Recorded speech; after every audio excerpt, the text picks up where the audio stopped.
ओम नमो भगवते वासुदेवाय। जय श्री हरि। आप सभी का हमारे YouTube चैनल पर हार्दिक स्वागत है।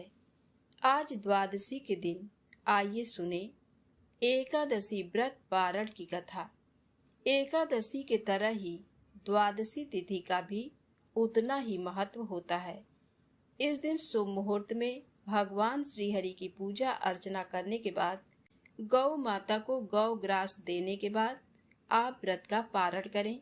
साथ ही इस दिन भगवान की पुण्यमयी कथाओं का श्रवण अवश्य ही करना चाहिए। अब आइए सुने तुलसी माता की पौराणिक कथा। किसी समय एक कुटुंब में ननद तथा भाभी साथ साथ रहती थी। ननद का विवाह अभी नहीं हुआ था। वह तुलसी के पौधे की बहुत सेवा करती थी, लेकिन उसकी भाभी को ये सब बिल्कुल भी पसंद नहीं था।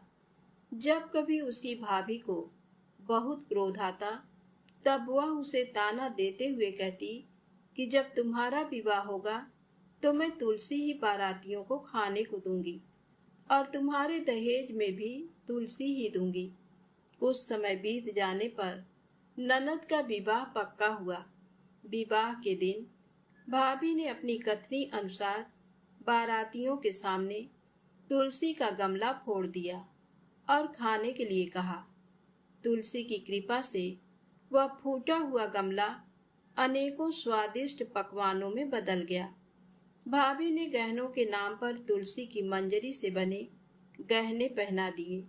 वह सभी सुंदर सोने जवाहरात में बदल गए। भाभी ने वस्त्रों के स्थान पर तुलसी का जनेऊ रख दिया। वह रेशमी तथा सुंदर वस्त्रों में बदल गया। ननद के ससुराल में उसके दहेज की बहुत प्रशंसा की गई। ये बात भाभी के कानों तक भी पहुंची। उसे बहुत आश्चर्य हुआ। उसे अब तुलसी माता की पूजा का महत्व समझ आया। भाभी की एक लड़की थी। वह अपनी लड़की से कहने लगी कि तुम भी तुलसी माँ की सेवा किया करो, तुम्हें भी बुआ की तरह फल मिलेगा। वह जबरदस्ती अपनी लड़की से सेवा करने को कहती, लेकिन लड़की का मन तुलसी सेवा में नहीं लगता था। लड़की के बड़े होने पर उसके विवाह का समय आता है।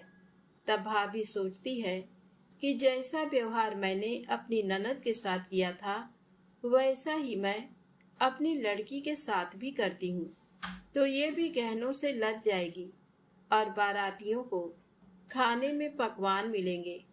ससुराल में इसे भी बहुत इज्जत मिलेगी। ये सोचकर वह बारातियों के सामने तुलसी का गमला फोड़ देती है, लेकिन इस बार गमले की मिट्टी मिट्टी ही रहती है। मंजरी तथा पत्ते भी अपने रूप में ही रहते हैं। जनेऊ भी अपना रूप नहीं बदलता है। सभी लोगों तथा बारातियों द्वारा भाभी की बुराई की जाती है। लड़की के ससुराल वाले भी लड़की की बुराई करते हैं। भाभी कभी भी अपने ननद को नहीं बुलाती थी।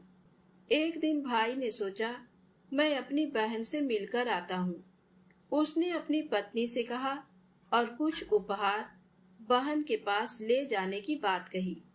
तब भाभी ने थैले में ज्वार भरकर कहा कि और तो कुछ नहीं है, तुम यही ले जाओ। वह दुखी मन से बहन के पास चल दिया।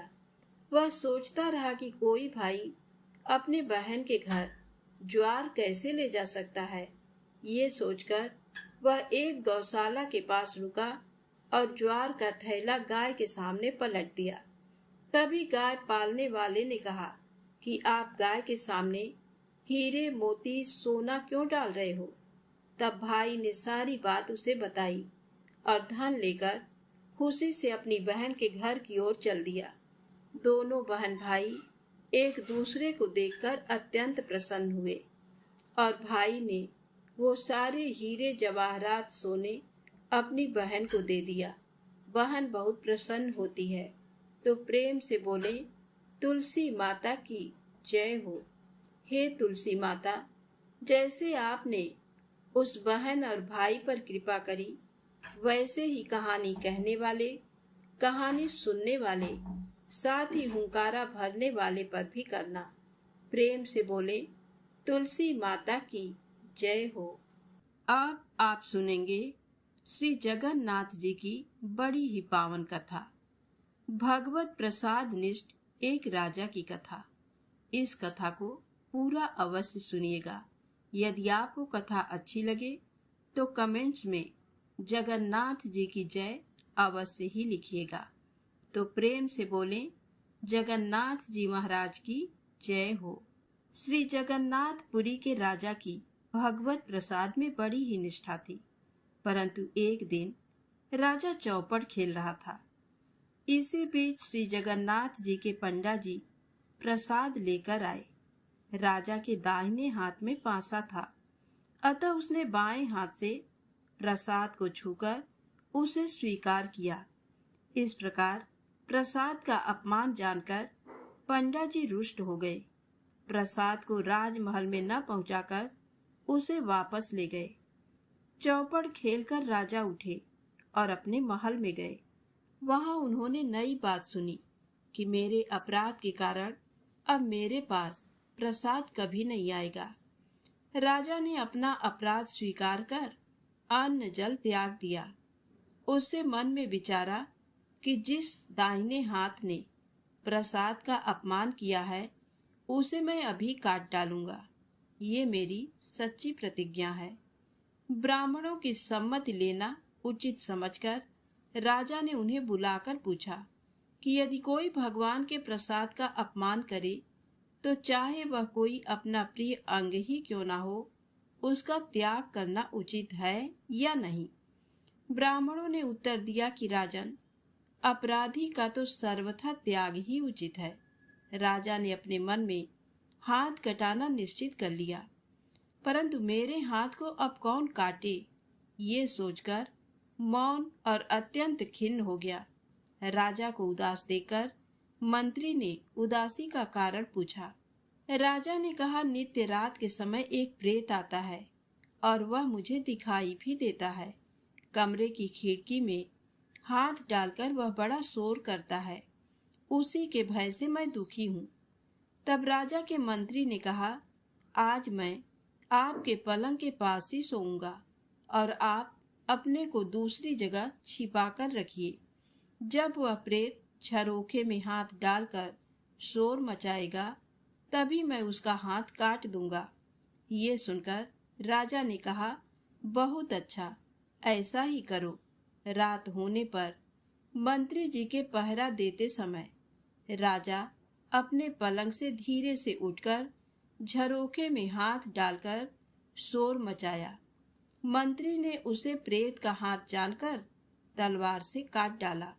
राजा का हाथ कटा देखकर मंत्री जी बेहद लज्जित हुए और पछताते हुए कहने लगे कि मैं बड़ा मूर्ख हूँ, मैंने ये क्या कर डाला।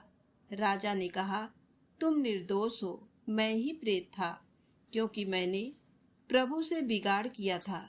राजा की ऐसी प्रसाद निष्ठा देखकर अपने पंडों से श्री जगन्नाथ जी ने कहा कि अभी अभी मेरा प्रसाद ले जाकर राजा को दो और उसके कटे हुए हाथ को मेरे बाग में लगा दो। भगवान के आज्ञानुसार पंडे लोग प्रसाद को लेकर दौड़े। उन्हें आते देखकर राजा आगे आकर मिले। दोनों हाथों को फैलाकर प्रसाद लेते समय राजा का कटा हुआ हाथ पूरा निकल आया। जैसा था वैसा ही हो गया। राजा ने प्रसाद को मस्तक और हृदय से लगाया। भगवत कृपा का अनुभव करके बड़ा भारी सुख हुआ। पंडे लोग राजा का कटा हुआ वह हाथ ले आए। उसे बाग में लगा दिया गया। उससे दौना के वृक्ष हो गए। उसके पत्र पुष्प नित्य ही जगन्नाथ जी के श्री अंग पर चढ़ते हैं। उनकी सुगंध भगवान को बहुत प्रिय लगती है। तो प्रेम से बोलें जगन्नाथ जी महाराज की जय हो। अब आइए सुने श्री जगन्नाथ जी की भक्त श्री कर्मा बाई जी की दूसरी कथा। श्री कर्मा जी नाम की एक भगवत भक्त देवी श्री पुरुषोत्तमपुरी में रहती थी। इन्हें वात्सल्य भक्ति अत्यंत प्रिय थी। ये प्रतिदिन नियम पूर्वक प्रातःकाल स्नान आदि किए बिना ही खिचड़ी तैयार करती और भगवान को अर्पित करती। प्रेम के बस में रहने वाले श्री जगन्नाथ जी भी प्रतिदिन सुघर सलोने बालक के बेश में आकर श्री कर्मा जी की गोद में बैठकर खिचड़ी खा जाते। श्री कर्मा जी सदैव चिंतित रहा करती थी कि बच्चे के भोजन में कभी भी विलंब ना हो जाए। इसी कारण वे किसी भी विधि विधान के पचड़े में न पड़कर अत्यंत प्रेम से सवेरे ही खिचड़ी तैयार कर लेती। एक दिन की बात है, श्री कर्मा जी के पास एक साधु जी आए। उन्होंने अपवित्रता के साथ खिचड़ी तैयार करके भगवान को अर्पण करते देखा। घबरा कर उन्होंने श्री कर्मा जी को पवित्रता के लिए स्नान आदि की विधियां बता दी। भक्तिमती श्री कर्मा जी ने दूसरे दिन वैसा ही किया, पर इस प्रकार खिचड़ी तैयार करते उन्हें देर हो गई। उस समय उनका हृदय रो उठा कि मेरा प्यारा श्याम सुंदर भूख से छटपटा रहा होगा। श्री कर्मा जी ने दुखी मन से श्याम सुंदर को खिचड़ी खिलाई। इसी समय मंदिर में अनेकों घृत से बने हुए पकवान निवेदित करने के लिए पुजारी जी ने प्रभु का आवाहन किया। प्रभु जूठे मुंह ही वहां चले गए। पुजारी जी चकित हो गए। उसने देखा उस दिन भगवान के मुखार बिंद में खिचड़ी लगी है। पुजारी जी भी भक्त थे। उनका हृदय क्रंदन करने लगा।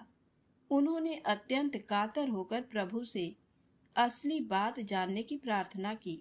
भगवान ने कहा, नित्य प्रति प्रातः काल मैं कर्माबाई के पास खिचड़ी खाने जाता हूँ। उनकी खिचड़ी मुझे बड़ी ही मधुर और प्रिय लगती है, पर आज एक साधु ने जाकर उन्हें स्नान आदि की विधियां बता दी, इसलिए खिचड़ी बनने में देर हो गई, जिससे मुझे क्षुधा का कष्ट तो हुआ ही, शीघ्रता में जूठे मुंह आ जाना पड़ा। भगवान की आज्ञानुसार पुजारी ने उस साधु को प्रभु की सारी बातें सुना दी। साधु घबराया हुआ श्री कर्मा जी के पास जाकर बोला, आप पहले की ही तरह प्रतिदिन सवेरे ही खिचड़ी बनाकर प्रभु को निवेदन कर दिया करें। आपके लिए किसी नियम की आवश्यकता नहीं है। श्री कर्मा जी पुनः उसी तरह प्रतिदिन सवेरे भगवान को खिचड़ी खिलाने लगी। श्री कर्मा जी परमात्मा के पवित्र और आनंदमय धाम में चली गईं, पर उनके प्रेम की गाथा आज भी विद्यमान है। श्री जगन्नाथ जी के मंदिर में आज भी प्रतिदिन प्रातःकाल खिचड़ी का भोग लगाया जाता है। तो प्रेम से बोलें, श्री जगन्नाथ जी भगवान की जय हो। आइए बड़े ही प्रेम से मनोकामनाओं की पूर्ति करने वाली इस कथा को सुनते हैं। एक गांव में भागवत कथा का आयोजन किया गया। पंडित जी भागवत कथा सुनाने आए। पूरे सप्ताह कथा वार्ता चली। पूर्ण आहुति पर दान दक्षिणा के बाद पंडित जी को घर जाने की जल्दी थी। वह किसान से अपना पीछा छुड़ाना चाहते थे। उन्होंने जल्दबाजी में अपना भांग घोटने का सिलबट्टा उसे दे दिया और बोले, ये ठाकुर जी हैं, इनकी सेवा पूजा करना। किसान ने कहा, महाराज मैं सेवा पूजा का तरीका भी नहीं जानता, आप ही बताएं। पंडित जी ने कहा, पहले खुद नहाना, फिर ठाकुर जी को नहलाना, इन्हें भोग चढ़ाकर फिर खाना। इतना कहकर पंडित जी ने घोड़े को दौड़ाया और जल्दी से वहां से चल दिए। किसान बहुत ही सीधा और सरल आदमी था। पंडित जी के कहे अनुसार सिलबट्टे को बतौर ठाकुर जी अपने घर में स्थापित कर दिया। दूसरे दिन स्वयं स्नान कर सिलबट्टे रूपी ठाकुर जी को नहलाया। विधवा माँ का बेटा था, खेती भी ज्यादा नहीं थी, इसलिए भोग में अपने हिस्से का बाजरी का टिक्का एवं मिर्च की चटनी रख दी। ठाकुर जी से किसान ने कहा, पहले आप भोग लगाओ, फिर मैं खाऊंगा। जब ठाकुर जी ने भोग नहीं लगाया तो बोला, पंडित जी तो धनवान थे, खीर पूड़ी एवं मोहन भोग लगाते थे, मैं तो गरीब किसान का बेटा हूँ, इसलिए मेरी रोटी चटनी का भोग आप कैसे लगाएंगे? पर साफ साफ सुन लो, मेरे पास तो यही भोग है। खीर पूड़ी मेरे बस की नहीं है। ठाकुर जी ने भोग नहीं लगाया तो किसान भी सारा दिन भूखा रहा। इसी तरह वह रोज का एक बाजरे का ताजा टिक्का एवं मिर्च की चटनी रख देता और भोग लगाने की प्रार्थना करता। ठाकुर जी तो पसीज ही नहीं रहे थे। ये क्रम निरंतर 6 दिन तक चलता रहा। छठे दिन किसान बोला, ठाकुर जी, चटनी रोटी खाते क्यों नहीं हो? शर्माते क्यों हो? आप कहो तो मैं आंखें मूंद लूं, फिर खा लेना। ठाकुर जी ने फिर भी भोग नहीं लगाया। किसान भी भूखा प्यासा था। 7वें दिन किसान परेशान हो गया और फूट फूट कर रोने लगा और कहने लगा कि सुना था आप दीन दयालु हो, पर आप भी गरीब की कहाँ सुनते हो।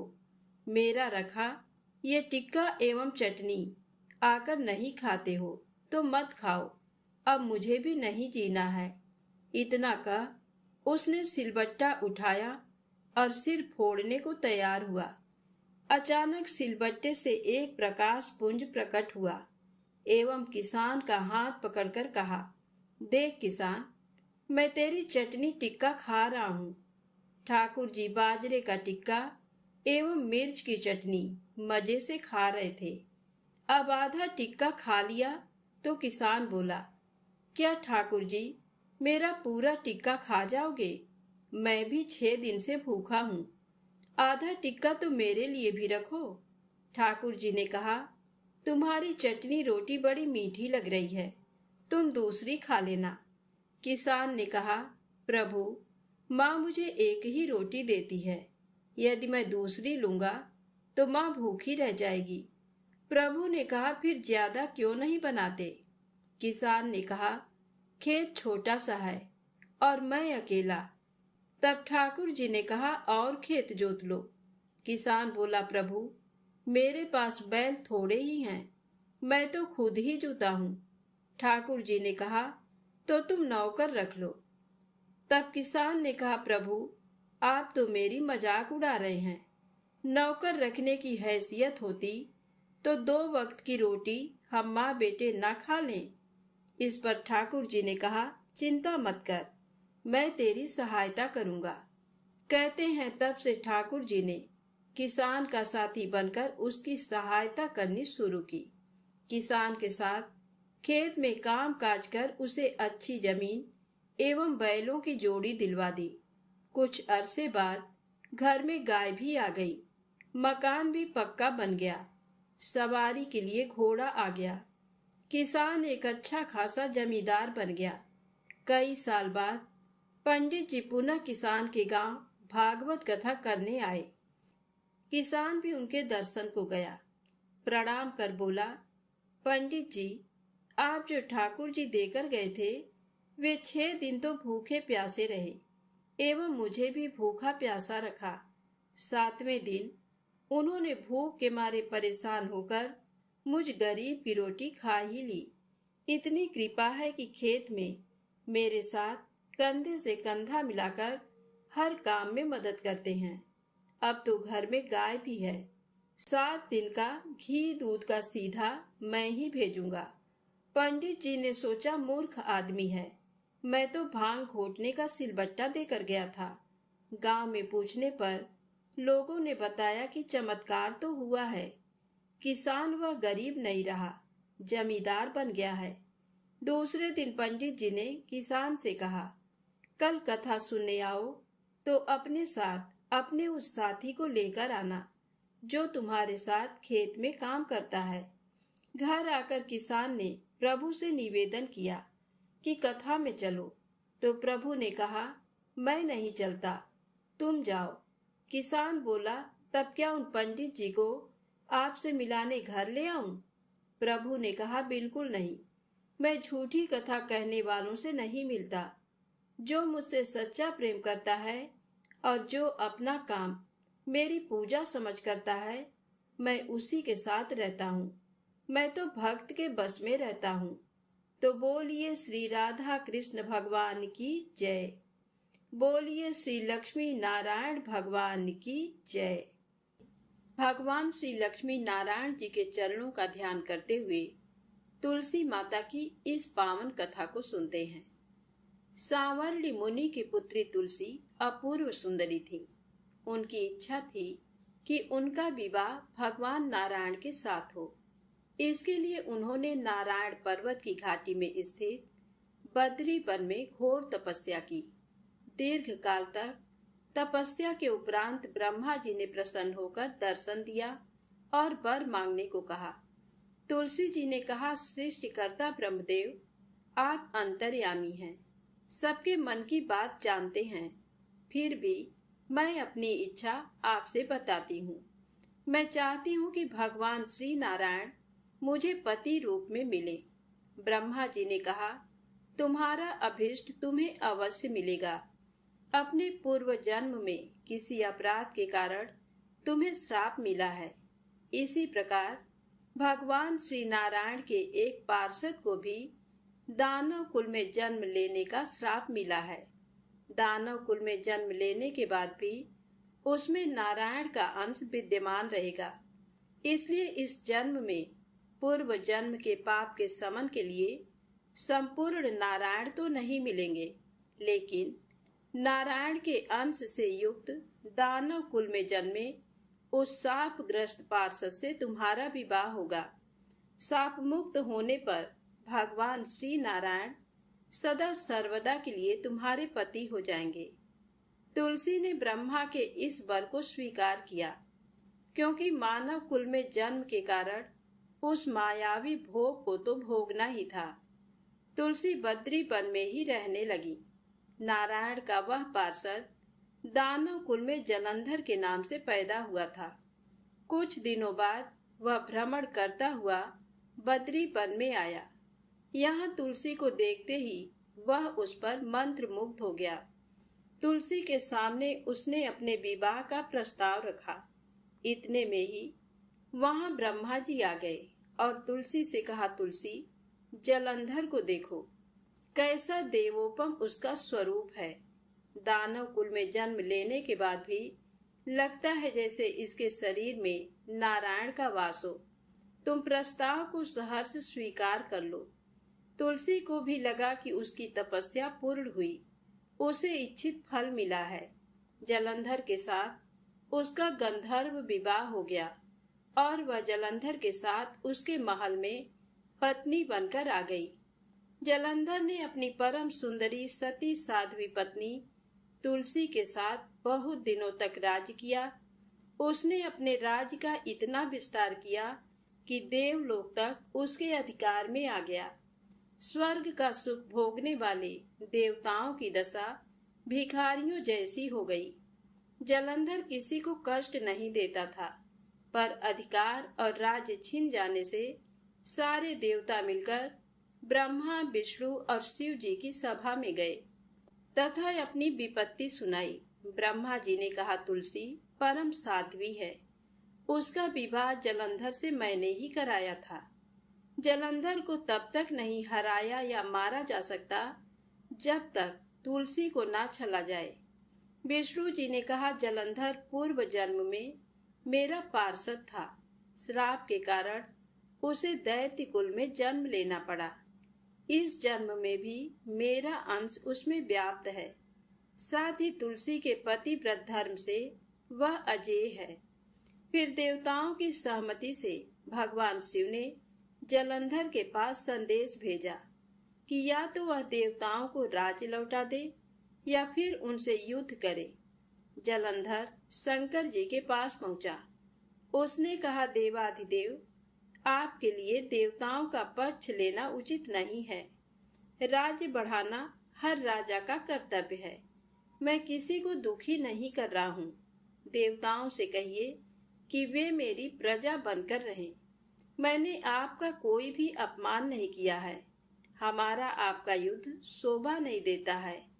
अगर आप हार गए तो बड़ी लज्जा की बात होगी। मैं हार गया तो आपकी कीर्ति बहुत अधिक नहीं बढ़ेगी। भगवान शंकर फिर हंसने लगे। वे तो सब रहस्य समझते थे। तुलसी और जलंधर के पूर्व जन्म के श्राप की अवधि लगभग पूरी हो चुकी थी। फिर शंकर जी बोले, इसमें कीर्ति और लज्जा की बात नहीं है। तुम देवों का राज्य लौटाकर उन्हें उनके पद पर प्रतिष्ठित होने दो। युद्ध से बचने का यही एक उपाय है। जलंधर ने कहा, मैंने युद्ध के बल से देवलोक जीता है। कोई उसे युद्ध के द्वारा ही वापस ले सकता है। ये मेरा अंतिम उत्तर है। अब मैं जा रहा हूँ। ऐसा कहकर जलंधर चला गया। उसने अपनी पत्नी तुलसी को सारी बातें बताई और कहा, कर्म भोग सब काल सूत्र में बंधा है। जीवन में हर्ष शोक भय सुख दुख मंगल अमंगल काल के अधीन है। हम तो केवल निमित्त हैं। संभव है भगवान शिव देवों का पक्ष लेकर मुझसे युद्ध करें। तुम चिंता मत करना, तुम्हारा सती तेज मेरी रक्षा करेगा। दूसरे दिन भगवान शंकर के नेतृत्व में देवताओं ने युद्ध छेड़ दिया। जलंधर ने भीषण बाणों की वर्षा कर उनका वेग रोका। उसके प्रहार से देवता डगमगाने लगे। उसने दानवी शक्ति का प्रयोग कर मायावी युद्ध आरंभ किया। युद्ध स्थल पर वह किसी को भी दिखाई नहीं देता था, पर उसके अस्त्र शस्त्र प्रहार कर देवों को घायल कर रहे थे। देवगण अपने अस्त्र चलाएं तो किस पर चलाएं, क्योंकि कोई शत्रु सामने था ही नहीं। कई दिनों तक इस तरह भयंकर युद्ध चला। जलंधर पराजित नहीं हुआ। तब शिव जी ने विष्णु से कहा, विष्णु कुछ तो उपाय करो, अन्यथा मेरा तो सारा यश मिट्टी में मिल जाएगा। विष्णु जी ने सोचा, बल से तो जलंधर को हराया नहीं जा सकता, इसलिए छल का सहारा लेना ही पड़ेगा। उन्होंने तुरंत अपना स्वरूप जलंधर जैसा बनाया और अस्त्र शस्त्र से सुसज्जित हो तुलसी जी के पास पहुंच गए। बोले, प्रिय, मैं युद्ध जीत गया। सारे देवता भगवान शंकर समेत हार गए। इस खुशी में आओ मैं तुम्हें अपने अंग से लगा लूं। पति को प्रत्यक्ष खड़ा देख तथा विजय का समाचार सुन वह दौड़कर मायावी जलंधर के गले से लिपट गई। इस प्रकार पति पत्नी दोनों ने आलिंगन हो खूब खुशी मनाई। पर पुरुष के साथ इस प्रकार के व्यवहार से उसका सती तेज नष्ट हो गया। उसका सती तेज जो जलंधर की कवच के रूप में रक्षा कर रहा था, वह कवच नष्ट हो गया। जलंधर शक्तिहीन हो गया। ये जानते ही भगवान शंकर ने अपने त्रिशूल से प्रहार किया। त्रिशूल के लगते ही जलंधर जलकर भस्म हो गया। जलंधर के मरने को जानकर विष्णु अपने असली रूप में आ गए।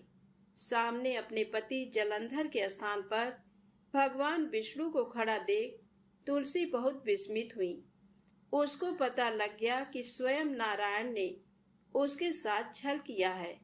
क्रोध में आकर तुलसी जी ने श्राप दिया, एक सती स्त्री का सतीत्व भंग करने के अपराध में तुम हृदयहीन पत्थर हो जाओ। विष्णु जी ने तुलसी के श्राप को सिरोधार्य कर कहा, देवी, तुम्हारे तथा जलंधर के कल्याण के लिए मुझे ऐसा करना पड़ा। तुम दोनों को श्राप मुक्त करना था।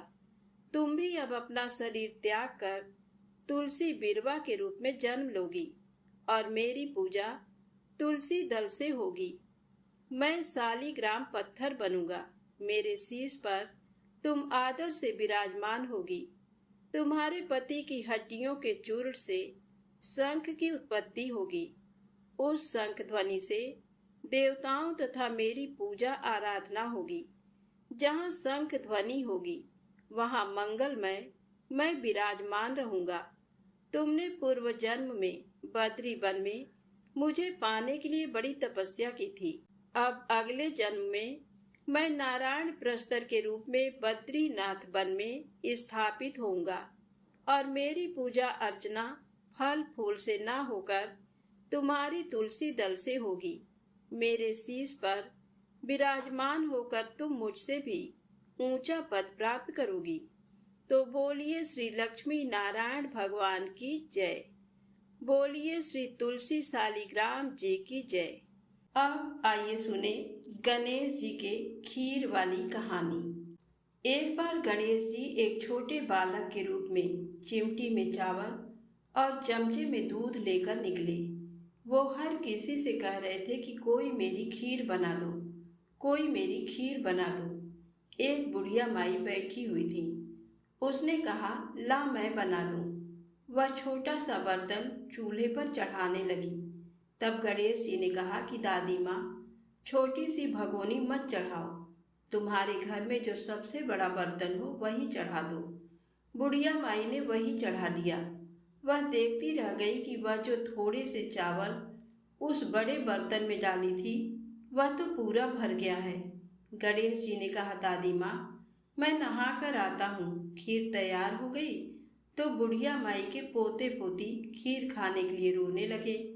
बुढ़िया माई ने कहा, गणेश जी तेरे भोग लगना, कहकर चूल्हे में थोड़ी सी खीर डाली और कटोरी भर भर कर बच्चों को दे दी। बुढ़िया माई की पड़ोसन ऊपर से देख रही थी, तो बुढ़िया माई ने सोचा ये चुगली कर देगी, तो एक कटोरा भरकर उसे भी पकड़ा दिया। बेटे की बहू ने चुपके से एक कटोरा खीर खाई और कटोरा चक्की के नीचे छुपा दिया। अभी भी गणेश जी नहीं आए थे। बुढ़िया माई को भी भूख लग रही थी। वह भी एक कटोरा खीर का भरकर किवाड़ के पीछे बैठकर एक बार फिर कहा कि गणेश जी आपके भोग लगे, कहकर खाना शुरू कर दिया। तभी गणेश जी आ गए। बुढ़िया माई ने कहा, आजा रे गणेशिया, खीर खा ले, मैं तो तेरी ही राह देख रही थी। तब गणेश जी ने कहा, दादी माँ, मैंने तो खीर पहले ही खा ली। तब बुढ़िया माई ने कहा, कब खाई? गणेश जी ने कहा, जब तेरे पोते पोती ने खाई तब खाई थी, जब तेरी पड़ोसन ने खाई तब खाई थी, और जब तेरी बहू ने खाई तब भी खाई थी, और अब तूने खाई तो मेरा पेट पूरा ही भर गया। बुढ़िया माई ने कहा, बेटा, और सारी बात तो सच है, पर बहू बेचारी का तो नाम मत लो। वह तो सुबह से काम में लग रही है, उसने फिर कब खाई? तब गणेश जी ने कहा, चक्की के नीचे देख, जूठा कटोरा पड़ा है, और तूने तो मेरे भोग लगाया, वह तो वैसे ही खा गई। बुढ़िया माई ने कहा, बेटा, घर की बात है, घर में ही रहने दो। अब बताओ बची हुई खीर का क्या करूं? तब गणेश जी ने कहा, नगरी जिमा दो। बुढ़िया माई ने पूरी नगरी जिमा दी, फिर भी बर्तन पूरा ही भरा था। राजा को पता लगा तो बुढ़िया माई को बुलाया और कहा, क्यों रे बुढ़िया, ऐसा बर्तन तेरे घर पर शोभा नहीं देता, ये तो हमारे घर पर शोभा देगा। बुढ़िया माई ने कहा, राजा जी आप ले लो। राजा जी ने खीर का बर्तन महल में मंगा लिया। लाते ही खीर में कीड़े मकोड़े, बिच्छू कचले हो गए और दुर्गंध आने लगी। ये देखकर राजा ने बुढ़िया माई से कहा, बुढ़िया बर्तन वापस ले जा, जा तुझे हमने दिया।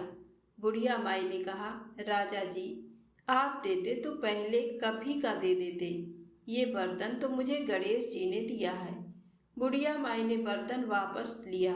लेते ही खीर सुगंधित हो गई। घर आकर बुढ़िया माई ने गणेश जी से कहा, बची हुई खीर का क्या करें?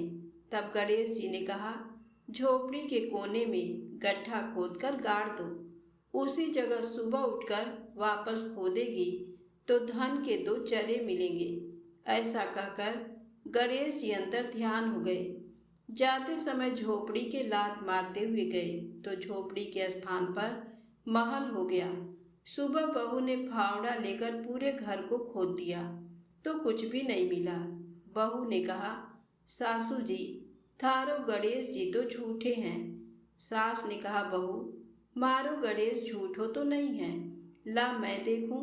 वह सुई लेकर खोदने लगी तो टन टन करते 2 धन के चरे निकल आए। बहू ने कहा, सासू जी गणेश जी तो साचो ही हैं। सास ने कहा, गणेश जी तो भावनाओं के भूखे हैं। हे गणेश जी महाराज, जैसा आपने बुढ़िया माई को दिया वैसा सबको देना। कहानी कहने वाले, सुनने वाले और हुंकारा भरने वाले सबको देना। तो प्रेम से बोले गणेश जी महाराज की जय हो।